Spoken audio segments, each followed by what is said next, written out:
ప్రధానమంత్రి నరేంద్ర మోడీ తల్లిపై కాంగ్రెస్ నాయకులు చేసిన అసభ్యకర వ్యాఖ్యలను ఖండిస్తూ బీజేపీ నేతలు నిరసన వ్యక్తం చేశారు.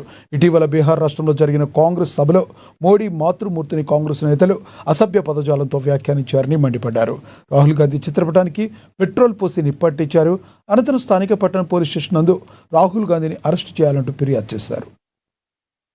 నిన్న జరిగినటువంటి బీహార్ ఎన్నికల ప్రచారంలో కాంగ్రెస్ పార్టీ బహిరంగ సభలో అందరూ కాంగ్రెస్ పార్టీ లీడర్లు రాహుల్ గాంధీ ఉన్న సభలో ఈ యొక్క మన ప్రధానమంత్రి నరేంద్ర మోడీ గారి